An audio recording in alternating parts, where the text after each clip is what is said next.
এতে ব্রাজিলিয়ানদের নিয়ে যে একটা সংকটময় মুহূর্ত তৈরি হয়েছে, বিশেষ করে ভিনিসিয়াস, রদ্রিগো, এনরিক এবং ইন্টার মিলিটাও, তাদের নিয়ে কথা বলবো। চলেন এক এক করে একটু আলোচনা করি। প্রথমে যদি বলি যে গোল্ডেন বয় এনরিককে নিয়ে, আসলে শোনা যাচ্ছে তাকে নাকি এই সিজনে তাকে হয়তো লোনে কোথাও দিয়ে দিতে পারেন। কারণ গঞ্জালো গার্সিয়া ক্লাব ওয়ার্ল্ড কাপে দুর্দান্ত একটা রেজাল্ট করার পর জাবি আলোনসো চাচ্ছে না এই মুহূর্তে যে এনরিককে দেখার জন্য, তার নাকি ভাবনায় নেই। এই বিষয়টা যদি হয় তাহলে একটু কষ্টের অ্যাজ এ মাদ্রিদ এবং ব্রাজিলিয়ান হিসেবে।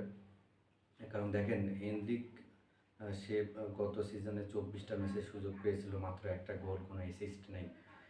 সেদিক দিয়ে বলা যাচ্ছে একটা ফ্লপ মৌসুম, এবং তাকে এই মধ্যে যদি লোনে পাঠায় দেয় তা হয়তো বা বিষয়টা তার জন্য বেটার হবে বলে মনে হচ্ছে। কারণ লোনে যে দলে পাঠাবে সে দলে যদি খেলার সুযোগ পায়, গেমিং টাইমটা পায়, তাহলে হয়তো বা বেস্ট একটা পোটেনশিয়াল দেখানোর সুযোগ পাবে সে।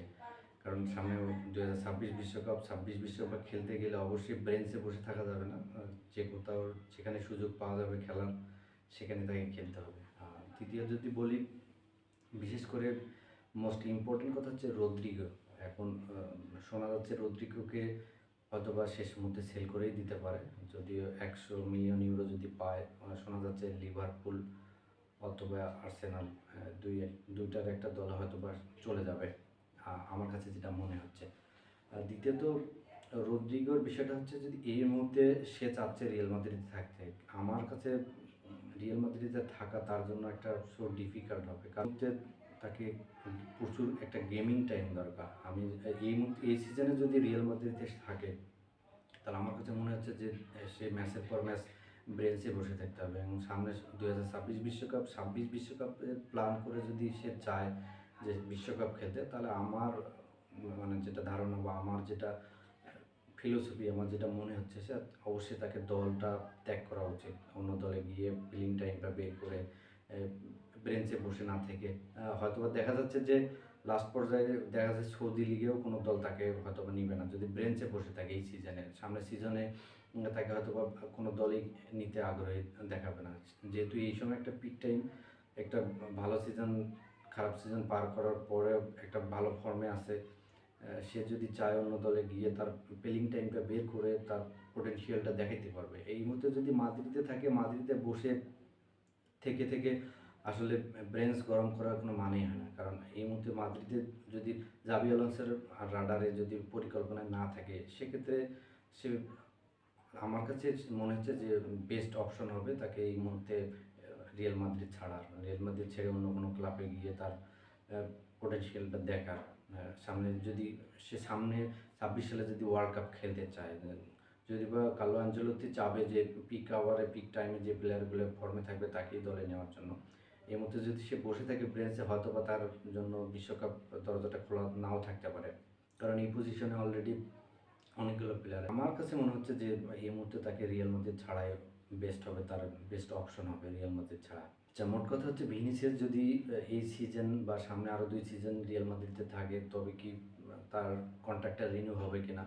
আসলে কথা হচ্ছে, আমার কাছে যেটা মনে হচ্ছে যে এমবাপ্পের সমান স্যালারি তাকে হয়তো বা এই মুহূর্তে দিবে না, এবং তাকে যদিও বা দেয় তাহলে মাদ্রিদ থেকে হয়তো বা 2-3টে প্লেয়ার আরও সেল করতে হবে, তারপরে তার এই স্যালারিটা হয়তো বা বিবেচনা রাখতে পারে। তবে আমার কাছে এই মুহূর্তে মনে হচ্ছে যে পেরেস এটাকে না বলে তার কন্ট্রাক্টটা রিনিউ বা স্থগিত করে রেখেছে। এই জন্য সে যদি চায় হয়তো বা স্যাক্রিফাইস করতে হবে তাকে, যে বেতনে এখন রিয়াল মাদ্রিদে আসে সেই বেতনে তাকে থাকতে হবে। কারণ সামনে আমার কাছে মনে হচ্ছে না যে রিয়াল মাদ্রিদ তাকে এমবাপ্পের সমমান বেতন তাকে দিবে।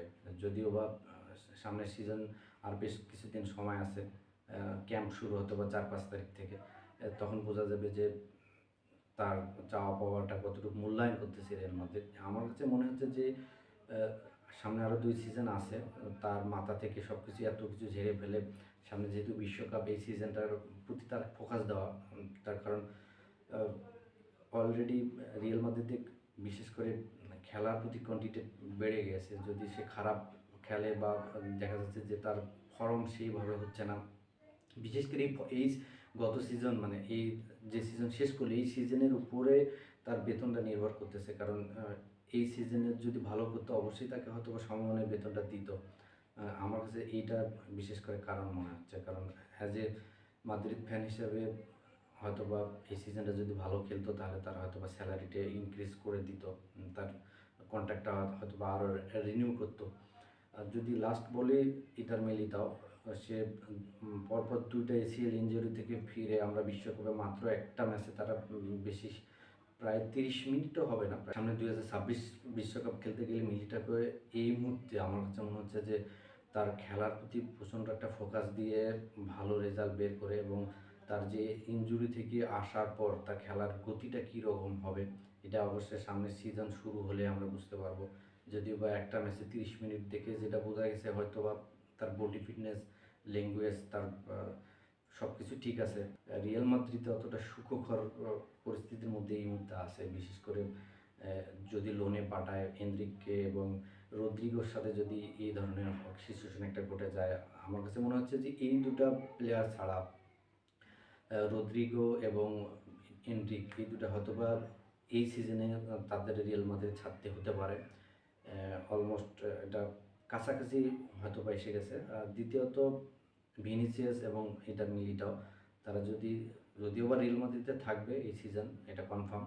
তাদের সামনে 2026 বিশ্বকাপের একটা প্রস্তুতি হিসাবে তাদেরকে এই সিজনে রিয়াল মাদ্রিদে কিছু একটা করে দেখাইতে হবে, বিশেষ করে ভিনিসিয়াসকে, কারণ ভিনিসিয়াসের উপর অনেক কিছু নির্ভর করতেছে 2026 বিশ্বকাপ এক কথা বলা গেলে।